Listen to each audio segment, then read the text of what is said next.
में जितने घर थे सब में जाकर बोल दिए सेठ जी गए। पूरा गांव इकट्ठा हो गया। सेठ जी को उठाकर लोग बाहर चचरा पर बांधने लगे। सेठ आंख नहीं खोला, सोया है। अब उसकी पत्नी देखी तो सही में लेके जाने लगे। पत्नी बाहर निकल के रो रही है, चिल्ला रही है, अरे मरे नहीं है ये। लोग बोलते हाँ ऐसा दुख होता है, घबराओ मत, जाने वाला तो चला गया। वो बोले कि मरे नहीं है, बोले हाँ हाँ समझ रहे तुम्हारी बात। अब वो चिल्ला रही है कि मरे नहीं है। गांव वाले समझे कि सदमे में बोल रही है। उसको उठा के लेकर उसी घाट पर गए जहां संकल्प कराया था। लकड़ी उकड़ी चिता सजाई गई, उसको सुला दिया गया सेठ को, तब भी आंख नहीं खोला, लेटा है। भगवान देखिए अद्भुत है भाई। तो भगवान ने कहा लोगों से, देखिए मैं इनका पुरोहित हूं और नियम है कि अग्नि देने के पहले मैं इनके कान में एक बात कहना चाहता हूं जिससे इनका उद्धार हो जाए। भगवान गए सेठ जी के कान में, बोले अरे आग लगाने वाले हैं, अब खोलो। बोला ना, 2 रुपया देना पड़ेगा। भगवान बोले अरे मैं भगवान हूं, मैं ही ब्राह्मण बन के आया था, अब तो खोलो। तो धीरे से आंख खोला। भगवान बोले देखो तुम्हारी निष्ठा से मैं बहुत प्रसन्न हो गया हूं, आज जो मांगना है मांग लो। तो बोला जो मांगूंगा देंगे? बोला हाँ दे दूंगा, मांगो क्या चाहिए? बोला 2 रुपया का संकल्प किया था उसको माफ कर दीजिए आप।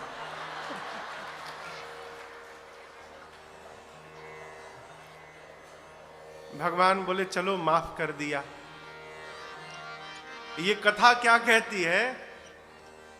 जिसके पास देने का स्वभाव नहीं है उसको मांगने का भी हिम्मत आने वाला नहीं है। वो चाहता तो कुछ भी मांग सकता था। नदी पर स्नान किया जाए तो कुछ दान पुण्य करने का स्वभाव बने। भगवान ने ब्राह्मण को विप्रन पुनि दक्षिणा बहु पाए, विविध दान महि देवन, नाना प्रकार से भगवान ने दान देने का संकल्प किया। इसके बाद हरसी चले मुनि वृंद सहाया, हरसी चले मुनि वृंद सहाया, बेगी विदेह नगर नियराया, बेगी विदेह नगर नियराया, पूर रम्यता राम जप देखी, पुर रम्यता राम जप देखी, हर से अनुज समेत बिसेखी, हर से अनुज समेत बिसेखी, पुर नर नारी सुभग सुचि संता, पुर नर नारी सुभग सुचि संता, धर्मशील ज्ञानी गुणवंता, धर्मशील ज्ञानी गुणवंता, धर्मशील ज्ञानी गुणवंता। भगवान ब्राह्मणों को दान देने के बाद विश्वामित्र जी आदि मुनियों के साथ गंगा तट से आगे बढ़े और बेग शीघ्र ही भगवान विदेह नगर महाराज जनक की नगरी जनकपुरी में प्रवेश किए। यहां पर जनकपुर के लोगों का बड़ा अद्भुत वर्णन किया पूज्यपाद गोस्वामी तुलसीदास जी ने। कहते हैं मिथिला के पूरा नर नारी सुभग सुचि संता। मिथिला के प्रत्येक नर नारी सुभग कहे तो सुंदर है, सुचि कहे तो भीतर बाहर से पवित्र है, और सबके सब संत हैं। इतना ही नहीं, धर्मशील ज्ञानी गुणवंता। सबके सब धर्मशील है, ज्ञानी है, गुणों के भंडार है। मिथिला को देखकर भगवान गदगद हो गए। नगर के बाहर एक सुंदर आम की अमराई देखने पर विश्वामित्र जी ने राम जी से कहा, राम आप कहें तो यहीं रुका जाए। राम जी ने कहा, जो आज्ञा गुरुदेव। विश्वामित्र जी राम लक्ष्मण जी के साथ, मुनियों के साथ उसी आम के बगीचे में रुक गए। सूचना पहुंची महाराज जनक के पास। जनक जी जैसे सुने, क्या इज विश्वामित्र महामुनि आए, विश्वामित्र महामुनि आए, समाचार मिथिलापति पाए, समाचार मिथिलापति पाए। गए जनक जी जाकर कीन्ह प्रणाम, चरण धरि माथा कीन्ह प्रणाम, चरण धरि माथा, दीन्ह असीस मुदित मुनिनाथा। दीन आशीष मुदित मुनिनाथा, कुशल प्रश्न करी बारहि बारा, कुशल प्रश्न करि बारहि बारा। विश्वामित्र नृपहि बैठारा, विश्वामित्र नृपहि बैठारा,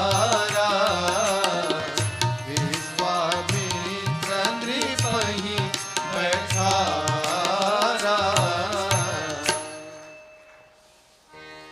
जनक जी महाराज सुने कि विश्वामित्र महामुनि आए हैं।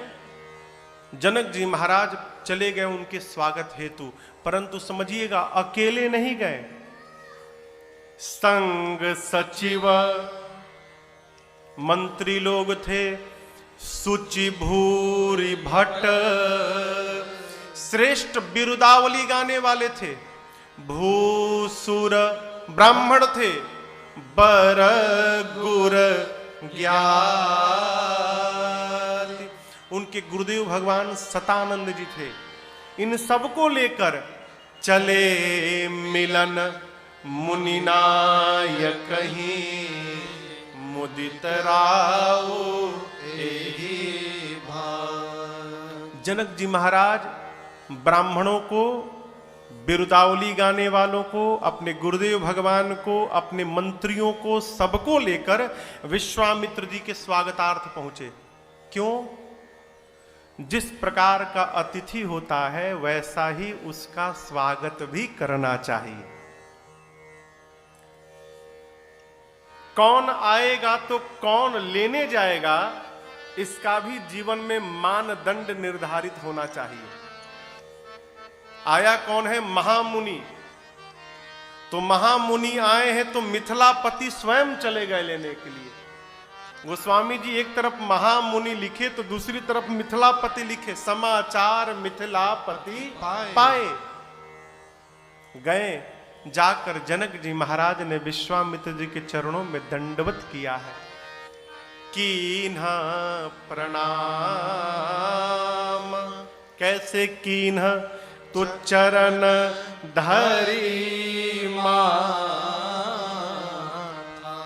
पांव में सर को रखकर प्रणाम किया। विश्वामित्र जी ने जनक जी को आशीर्वाद दिया। बार बार कुशलता पूछी है।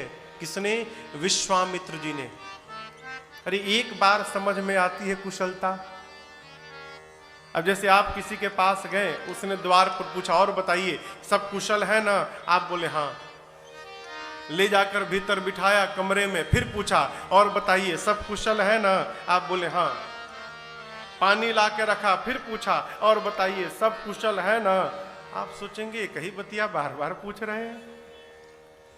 यहां जनक जी से विश्वामित्र जी कुशल प्रश्न करी बार ही बार बार। क्यों? अनेकों राजा महाराजा आए हैं, अरे कम से कम 10,000 तो आए ही हैं, और अकेले नहीं आए हैं, अपने दल बल के साथ आए हैं। पूरी मिथिला में सबका अलग अलग कैंप लगा हुआ है। अब जहां इतने सारे राजा आ गए हैं, विश्वामित्र जी बार बार पूछ रहे हैं कोई राजा उत्पात तो नहीं कर रहे हैं? इतने लोग आए हैं, सब शांतिपूर्वक है ना? हमसे कहिएगा कोई उत्पात तो नहीं कर रहा है, यदि कर रहा होगा तो मैं जाकर निपटूंगा। इसलिए बार बार पूछते महाराज सब कुशल तो है? जनक जी महाराज पूरी कुशलता बताएं। बैठे हैं और जनक जी और विश्वामित्र जी के मध्य सत्संग प्रारंभ हो गया। आप लोग थोड़ा थोड़ा आगे बढ़ाएंगे, पीछे लोग खड़े हो गए, जहां है वहीं से थोड़ा थोड़ा आगे बढ़ाएं।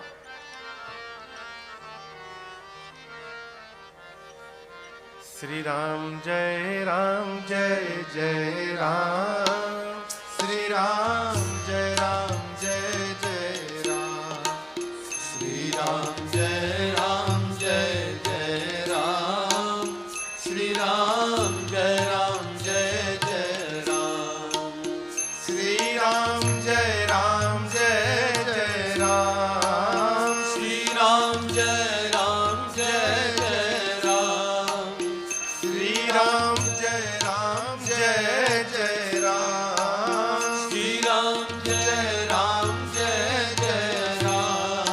श्री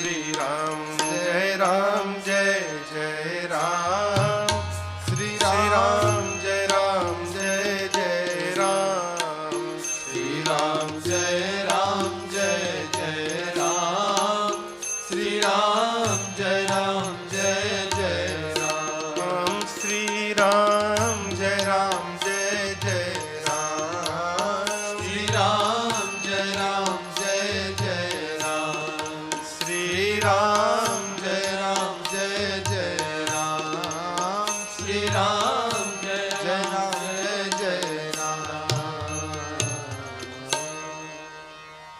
जिस समय जनक जी महाराज आए हैं उस समय राम लक्ष्मण जी दोनों भैया फुलवारी देखने गए थे, वहां नहीं थे, आम के बगीचे में। सत्संग प्रारंभ भया, उसी मध्य में राम जी लक्ष्मण जी चले आए। और आपको बताऊं, जनक जी महाराज ने जैसे मेरे राघव जी को देखा हो, देखते रह गए। बड़े भाव के साथ हाथ जोड़कर विश्वामित्र जी से जनक जी महाराज पूछते हैं, प्रभु कहु नाथ इस सुंदर दो बालक मुनि कुल तिलक किंद्रिप कुल पालक। राम जी को देखने के पश्चात जनक जी के मन में यह भाव उत्पन्न आया कि मेरी किशोरी के लिए ये सांवला उचित वर दिखाई पड़ रहा है। परिचय तो लिया जाए कि यह है कौन। पूछा विश्वामित्र जी से, प्रभु ये सुंदर दोनों बालक कौन है? क्या किसी मुनि के बेटे हैं या राजा के बेटे हैं? विश्वामित्र जी मौन रहे। जनक जी ने कहा, प्रभु मेरे मन को जो समझ में आ रहा है मैं बताऊं। मुझे तो लगता है कि वेद जिनको नेति नेति कहते नहीं थकते, वही ब्रह्म कहीं मेरे आंखों के सामने तो आके नहीं खड़ा हो गया है। जिस प्रकार शरद पूर्णिमा के चंद्रमा को देखकर चकोर पागल हो जाता है मुनिवर, इस सांवले को देखकर आज जनक का मन पागल हो गया है। आप सत्य बताइए ये है कौन? विश्वामित्र जी सोचे धन्य है महाराज, आप पहली दृष्टि में इनको पहचान गए कि ये ब्रह्म है। विश्वामित्र जी कहते हैं मुनिवर, संसार में जितने जीव हैं राम जी सबको प्राण के समान प्रिय हैं। ए प्रिय सब ही जहां लगी प्राणी। अब समझिएगा, ये बात जैसे विश्वामित्र जी ने कही, राम जी कहे अरे गुरु जी तो मेरा पोल खोल रहे हैं, हम गुप्त रूप में अवतार लिए हैं और गुरु जी लग रहा है सब बता देंगे आज। तो राम जी यहां मुस्कुराए हैं, और राम जी जब जब मुस्कुराते हैं तब तब भगवान की माया सक्रिय हो जाती है। भगवान की माया कुछ भी कर सकती है। भगवान की माया ने ही विश्वामित्र जी की मति को पलट दिया। वो विश्वामित्र जी जो कह रहे थे कि ये संसार के जितने जीव हैं इनको प्राण के समान प्रेम करते हैं, भगवान की माया ने अपना असर दिखाया तो विश्वामित्र जी की भाषा बदल गई। अब परिचय सुनिए, कहते हैं ये रघुकुल मणि दशरथ के जाए, रघुकुल मणि दशरथ के जाए, मम हित लागे पठाए, मम हित लागे नरेश पठाए। सुंदर श्याम गौर दो भ्राता, सुंदर श्याम गौर दो भ्राता, आनंद के आनंद दाता, आनंद के आनंद दाता, आनंद के आनंद दाता। परिचय कराया, रघुकुल के मणि महाराज दशरथ के पुत्र राम लक्ष्मण हैं। मेरे यज्ञ की रक्षा के लिए महाराज ने इनको मेरे साथ भेजा है। दोनों भाइयों ने यज्ञ की रक्षा की है। जनक जी महाराज सुने, चक्रवर्ती सम्राट के पुत्र राम लक्ष्मण जी हैं। अस्तु चक्रवर्ती राजा के बेटे आम के बगीचे में नहीं रहेंगे, मिथिला के सबसे सुंदर घर में ले जाकर विश्वामित्र जी राम लक्ष्मण को स्थान दिया है। जनक जी ने विदा लेकर अपने राजपाट के व्यवहार हेतु वहां से प्रस्थान किए हैं। दोपहर में भोजन भया, उसके बाद विश्राम, और संध्या वेला में विश्वामित्र जी राम लक्ष्मण जी बैठे हैं और गुरु शिष्य के बीच में सत्संग प्रारंभ भया। एक जाम दिन शेष बचा था, दिवस भरा रही जाम। सत्संग चलने लगा तो लक्ष्मण भैया के मन में एक भाव उत्पन्न भया, क्या गुरुदेव यदि आज्ञा देते तो बड़े भाग्य से हम लोग मिथिला आए हैं, एक बार जनकपुर का घूमकर दर्शन कर लेते हम लोग।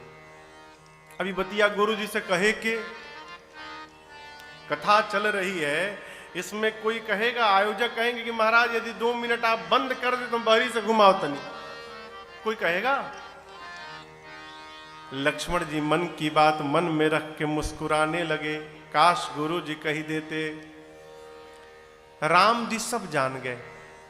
राम जी गुरु जी को प्रणाम करके कहे, गुरु जी भाई साहब का मन कथा में नहीं लग रहा है। राम जी बोले, गुरु जी बोले मतलब? तो राम जी कहते हैं, गुरुदेव नाथ लखन पुर देखन चाहि,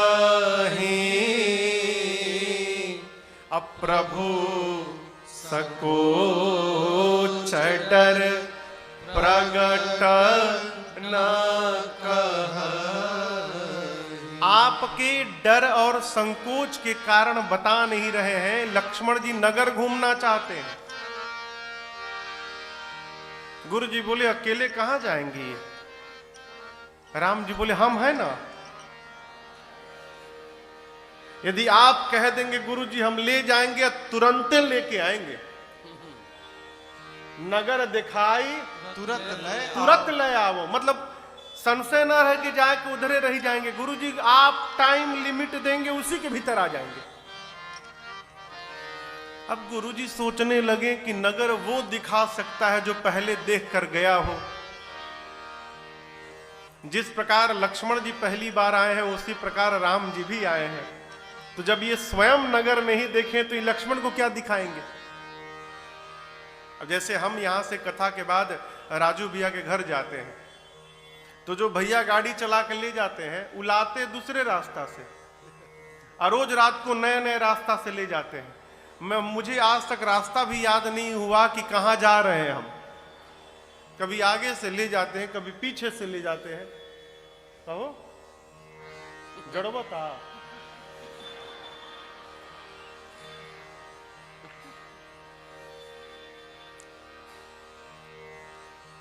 गुरुदेव समझ गए। क्या समझ गए?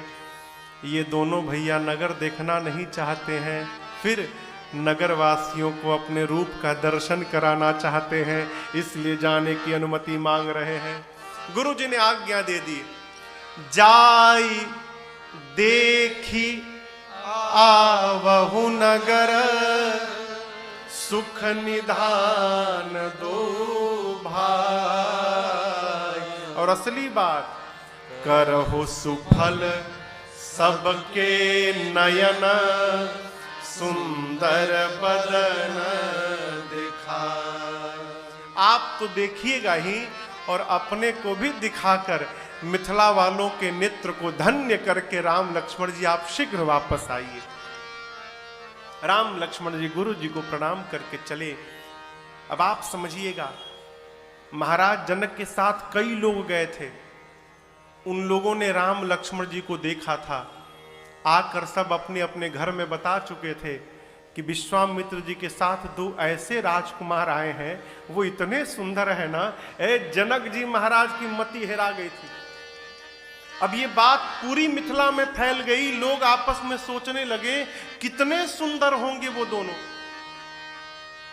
हमारे भाग्य में उनका दर्शन नहीं है, वीआईपी लोग हैं ना, महाराज उनको किसी विशेष भवन में छिपा के रखे होंगे। संध्या बेला में बच्चे बाहर सड़क पर खेल रहे थे। बच्चों ने देखा राम लक्ष्मण जी को। बच्चे अपने अपने घर में दौड़े और जाकर माता पिता से बोले, दोनों बाहर घूम रहे हैं। बोले कौन दोनों? जिनकी चर्चा पूरी मिथिला में हो रही है, वो दोनों राजकुमार। एज देखन नगारा भूप सुत आए, देखन नगारा भूप सुत आए, समाचार पुरबासिन पाए, समाचार पुरबासिन पाए, धाए धाम काम सब त्यागी, धाए धाम काम सब त्यागी, मनहु रंग निधि लोचन लागे, मनहु रंग निधि लोचन लागे, मनहु रंग निधि लोचन लागे। जैसे मिथिला वासियों को पता चला, सब दौड़ पड़े। आप कहां से दौड़ के चले आए प्रभु?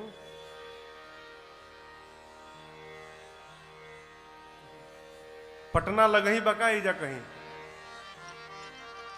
पटना से हमारे ललन शर्मा जी, ललन भैया आए, स्वागत है। नारायण। मिथिलावासी दौड़ पड़े, मानो जन्म जन्म का दरिद्र जैसे खजाना लूटने के लिए दौड़ता है हो, उसी प्रकार मिथिला के लोग भगवान को देखने के लिए दौड़ पड़े। अब यहां समझिएगा, पुरुष लोग बाहर दौड़े, माताएं मर्यादा है इसलिए बाहर नहीं जा सकती, माताएं कहां गई? छतों पर गई। अब जो पुरुष हैं वो तो जहां राम जी है वहां जाकर देख सकते हैं, परंतु जो माताएं छत पर है वो कैसे देखें? तो यहां समझिएगा, जिसको अपने पुरुषार्थ पे भरोसा है वो अपने पुरुषार्थ से भगवान को प्राप्त कर सकता है। उसमें पुरुष लोग आते हैं जो घर से बाहर दौड़कर भगवान को देखें, और जिसको अपने पुरुषार्थ पर भरोसा नहीं है वो भगवान की कृपा पर आश्रित है। हम तो कुछ नहीं कर पाएंगे, अब भगवान ही आकर हमको दर्शन दिखाएंगे तो दर्शन प्राप्त होगा। इसमें माताएं और सखियां खड़ी हैं, छतों पे खड़ी हो गई माताएं, बालक सब भगवान के पीछे पीछे चल रहे हैं। राम जी पहुंचे, सखियां देखती हैं, आपस में बात करती हैं, कितने सुंदर है हो।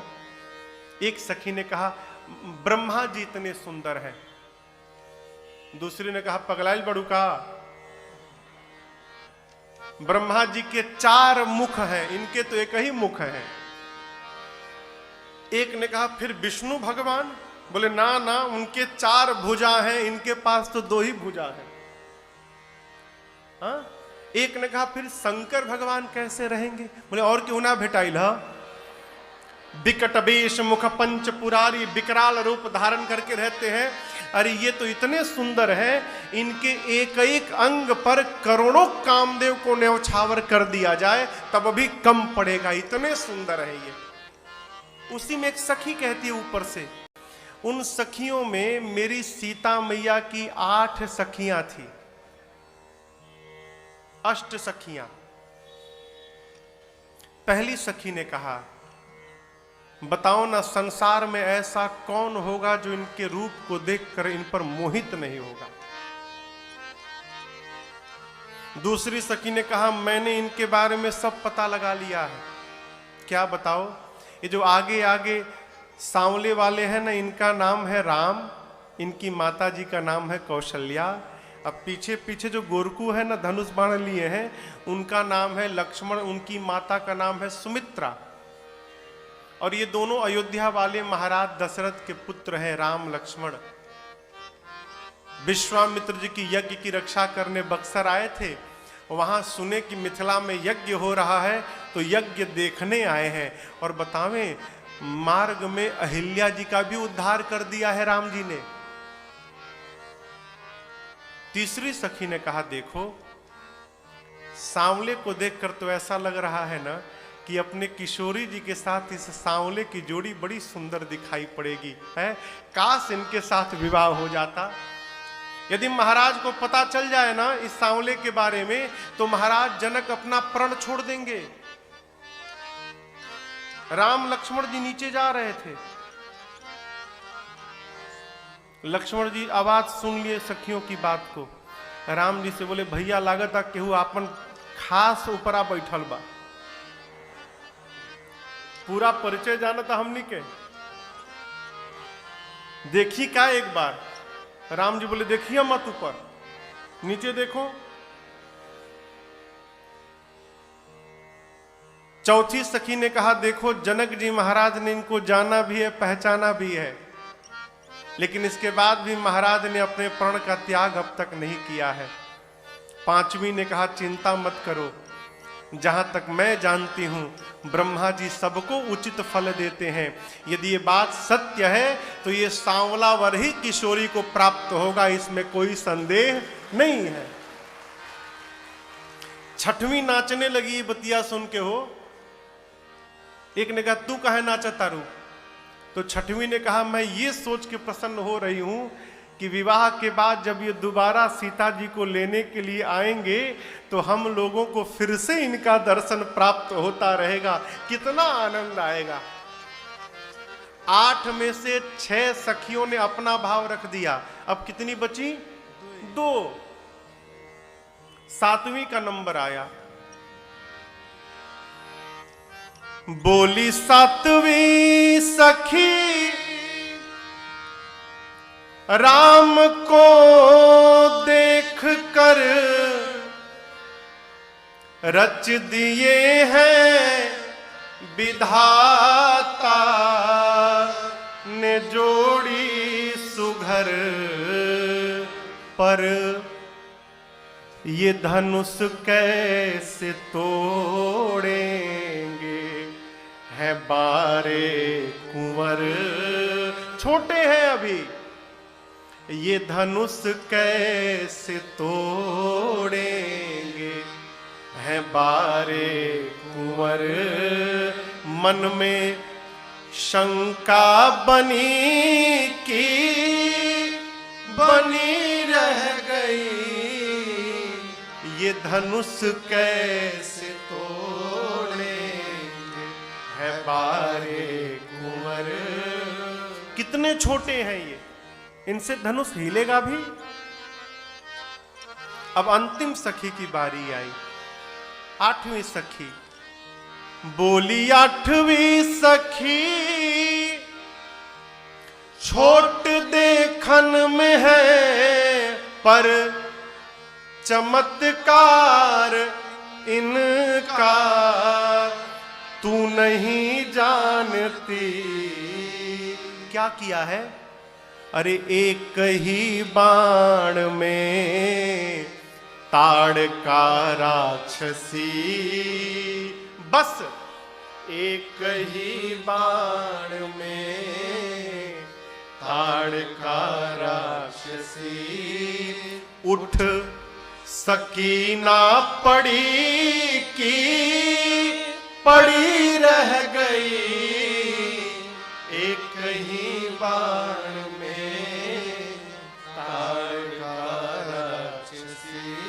सखी कहती है जिसने एक बाण में ताड़का को समाप्त कर दिया, जिसके चरण रज से अहिल्या जी को गति प्राप्त हो गई, वो क्या शिव के पिनाक को तोड़े बिना रहेंगे? मेरी मानो, जिन ब्रह्मा जी ने सीता को बनाया है, उसी ब्रह्मा जी ने इस सांवले वर को भी बनाया है। दूल्हा तो यही बनेगा, इसमें कोई संदेह नहीं। सखियां आनंद मनाती हैं, ऊपर से भगवान के ऊपर पुष्प की वर्षा करती हैं। फूल क्यों बरसाती है? राम जी देखिए नहीं रहे थे? कई लोग का स्वभाव होता है, देखते चलते इधर है, देखते चारों तरफ है, तबले भीड़ जाते हैं। भगवान सीधा चलते हैं, सीधा देखते हैं।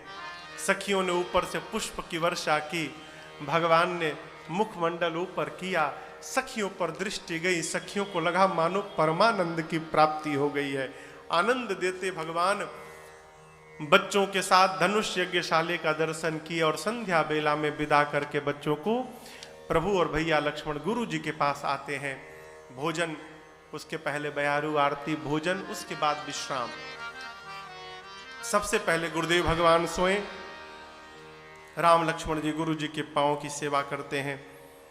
बाद में गुरु जी के कहने पर राम जी सोए और राम जी की सेवा लक्ष्मण भैया करते हैं। थोड़ी देर बाद प्रभु के कहने पर भैया लक्ष्मण भी सोए।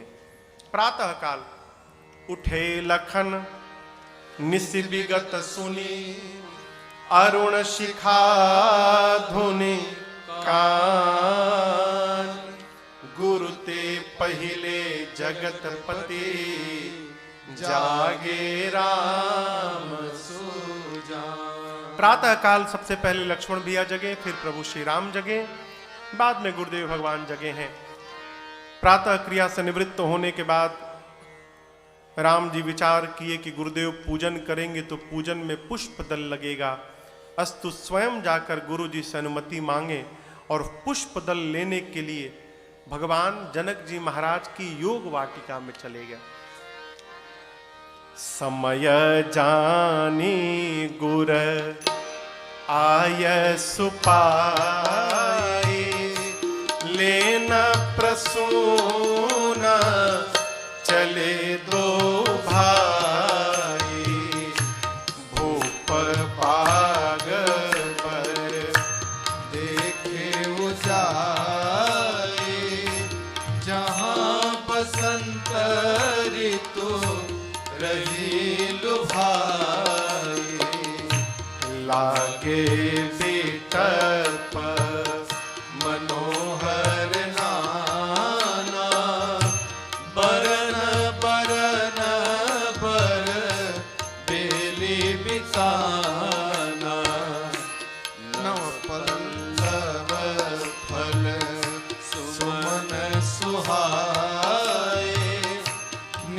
संपत्ति सुर रुक ल जाए।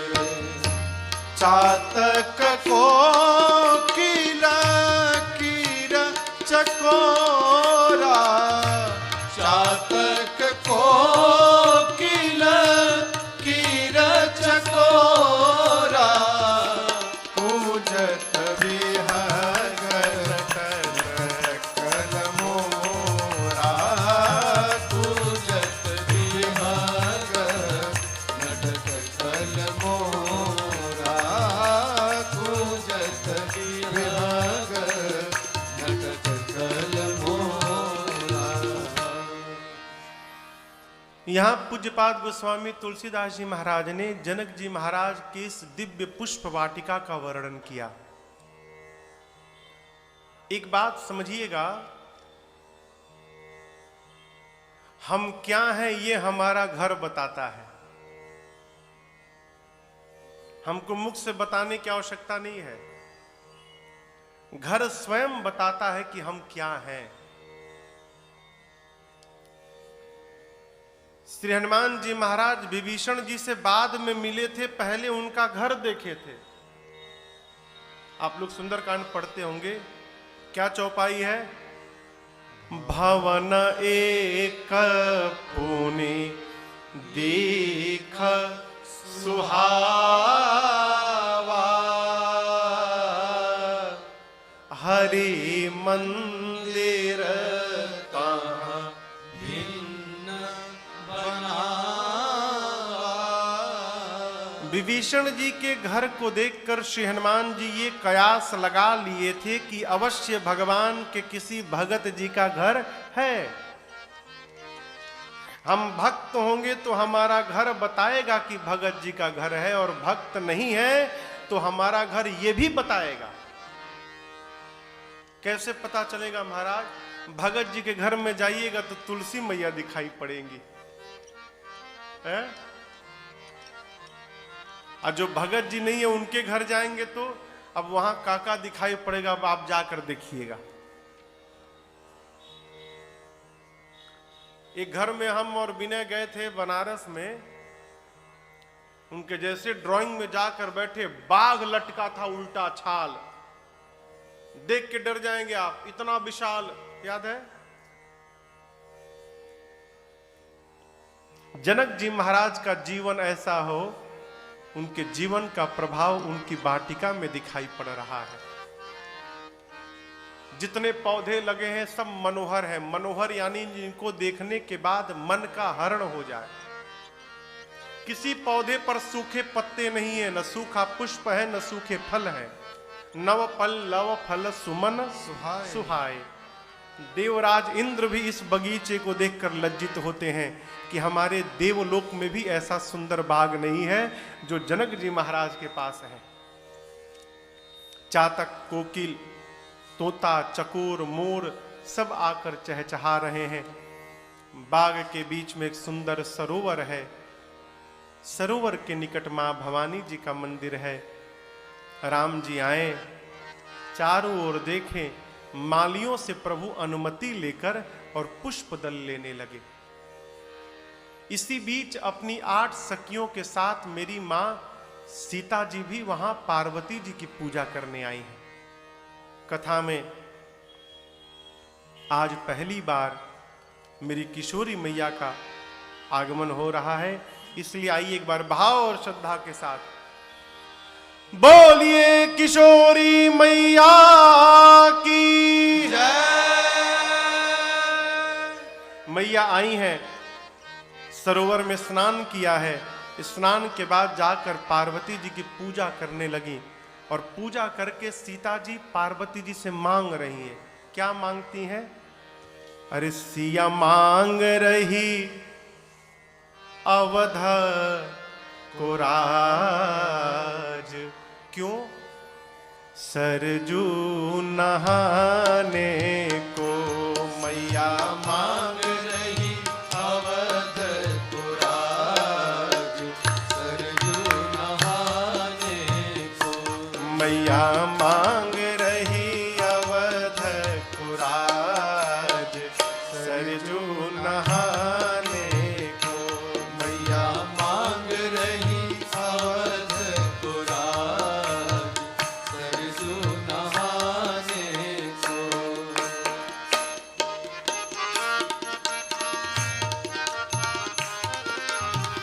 रानी कौशल्या जैसी सास सिया मांगे। रानी कौशल्या जैसी सास सिया मांगे। रानी कौशल्या जैसी सास सिया मांगे। रानी कौशल्या जैसी सास सिया मांगे। और ससुर चक्रवर्ती महाराज सरजू नहाने को। ससुर चक्रवर्ती महाराज सरजू नहाने को। मैया मांग रही अवधपुराज सरजू नहाने को।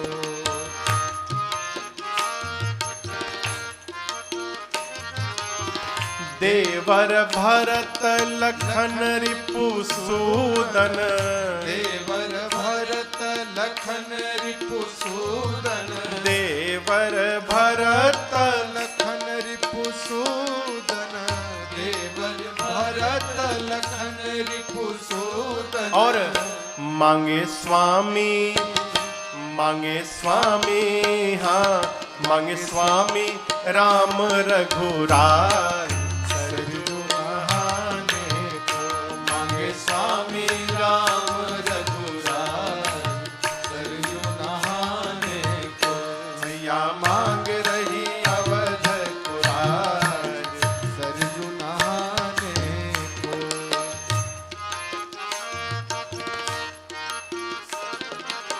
रामायण गाने को मैया मांगी। रामायण गाने को मैया मांगे। रामायण गाने को मैया मांगी। रामायण गाने को मैया मांगे। और मांगे तुलसी से, मांगे तुलसी से संत समान सरजू नहाने को। मांगे तुलसी से संत समान सरजू नहाने को। मैया मांग रही अवधपुराज सरजू नहाने को। मैया मांग रही अवधपुराज सरजू नहाने को। सरजू नहाने को। सरजू नहाने को। सरजू नहाने को। माँ जाकर मंदिर में पूजा करती हैं। कैसे करती हैं? पूजा कीन्हा, कैसे कीन्हा? तो अधिक अनुरागा। माँ अनुराग के साथ पूजा करती हैं, अधिक अनुराग के साथ। राम जी कैसे मिलते हैं? शंकर भगवान कहते हैं उत्तरकांड में, किससे कहते हैं? गरुण जी महाराज से कहते हैं, हे पक्षीराज गरुण जी, मिलहि न रघुपति बिनु अनुरागा। शंकर भगवान का सूत्र है, जब तक अनुराग नहीं होगा तब तक राम जी मिलने वाले नहीं हैं। सीता मैया कैसे पूजा कर रही हैं? अरे अधिक अनुरागा,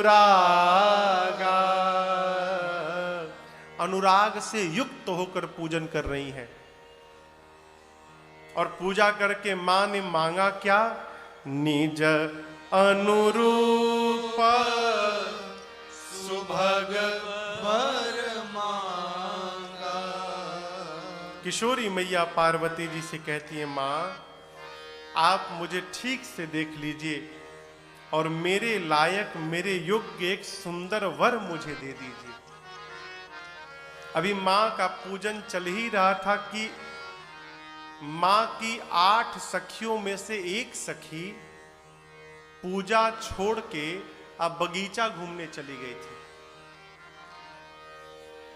वो भी अकारण नहीं गई थी, हरि इच्छा कही है, भगवान की इच्छा से चली गई। और बगीचा घूमते घूमते उस सखी ने राम लक्ष्मण जी को पुष्प दल लेते देख लिया। बोली अरे ये तो कलिए वाले हैं हो, कल जो नगर में आए थे आज फुलवारी में आ गए, कल तो बहुत लोग थे, आज तो ये है और हम लोग हैं, आज जी भर के इनका दर्शन होगा। इतनी बावली हो गई हो भगवान को देख कर के दौड़ पड़ी मंदिर की ओर, पूरा शरीर कांपने लगा, क्षण में हंसती है क्षण में रोने लगती है, नेत्र से आंसू निकल रहे हैं, का पांव सीधे डेग नहीं पड़ रहे हैं।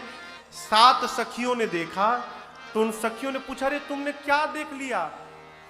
अरे झूमत आवे लुहासत आ खुशी रुकले नाही रुकात बा, कहू रे सहेलिया ऐसन आज नया कौन बात बा। अरे कहू रे सहेलिया ऐसन आज नया कौन बात बा। सखियां पूछती अरे तुमने क्या देख लिया कि तुम्हारी ये दशा हो गई? तो वो कहती है कि नजरी से देखले बानी आ कैसे हम बताई, फिर चलू रे सहेलिया तोहके अखिए से देखाई। का देखबू हो? अरे ऐसन छैल छबीला, ऐसन छैल छबीला, देखी गुलाबो मन लजात बा, कहू रे सहेलिया ऐसन आज नया कौन बात बा। सखियां पूछती है तुमने क्या देख लिया? कहती है वही दोनों आ गए हैं कल वाले। एक ने पूछा यहां क्या करने आए हैं? अब देखिए कितनी चालाक है वो सखी, सोचती है यदि ये बता दूं कि पुष्प लेने आए हैं तो राम जी की महिमा गिर जाएगी। चक्रवर्ती राजा के बेटे होके और सेवक का काम कर रहे हैं, आप लोग बताइए राम जी की महिमा गिरानी है कि बढ़ानी है? कहिए बढ़ानी है ना, तो झूठ बोलना पड़ेगा, सच नहीं बोलना हो। सखियां पूछती है कि क्या कर रहे हैं दोनों, तो वो ये नहीं बताई कि फूल लेने आए। क्या कहती है? देखा न बाग कुंवर दो आए। दोनों भाई बगीचा देखने आए हैं, झूठ। एक ने पूछा कैसे हैं? बोले कैसे बताएं? बया किशोर सब भांति सुहाए। बहुत कम उम्र है, सब प्रकार से सुंदर है। और बताओ, और बताओ। बोले और बताएं? एक सांवले हैं और एक गोरे हैं। बोले बहुत सुंदर। और बताओ? बोले और नहीं बताऊंगी। क्यों नहीं बताओगी? नहीं बताऊंगी। एक ने कहा झूठ बोल रही हो तुमने जितना बताया इतना हम लोगों ने कल ही देख लिया था। एक सांवले है, गोरे हैं, कम उम्र है, बहुत सुंदर है। तुम देखी होती तो अवश्य बताती किस रंग का टोपी लगाए हैं, कैसा पटका लिए हैं, कैसी धोती पहने हैं। तुमने देखा नहीं है। उसने कहा सत्य में मैंने देखा है। तो सखियां कहती है फिर बताती क्यों नहीं हो? बोली कैसे बताऊं?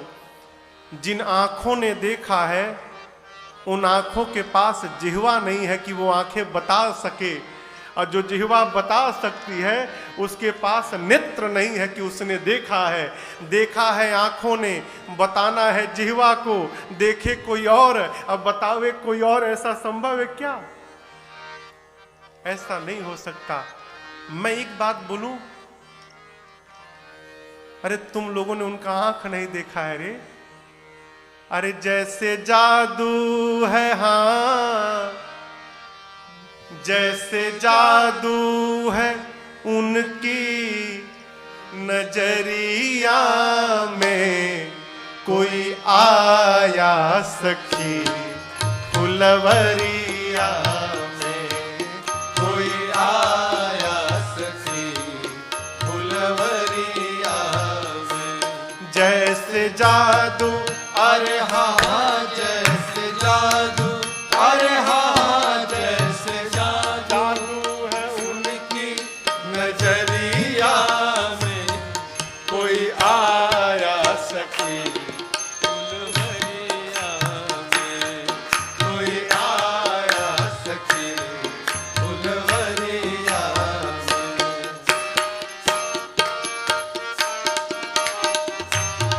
कहती है सांवला एक है एक गोरा बदन, सांवला एक है एक गोरा बदन। देख कर भी न अब तक भरा मेरा मन, देख कर भी न अब तक भरा मेरा मन। देख कर भी न अब तक भरा मेरा मन। ऐसा रूप नहीं देखा उमरिया में, ऐसा रूप नहीं देखा उमरिया में। जैसे जादू अरे हाँ हाँ जैसे जादू, अरे हाँ हाँ जैसे जादू है उनकी नजरिया में। कोई आया सखी फुलवरिया में, कोई आया सखी फुलवरिया में। एक ने कहा शादी उनसे ही होती, शादी उनसे अरे होती शादी उनसे ही होती, जो हर हाल में शादी उनसे ही होती, जो हर हाल फिर में। आया करते हमेशा वो ससुराल में, आया करते हमेशा वो ससुराल में। आया करते हमेशा वो ससुराल में।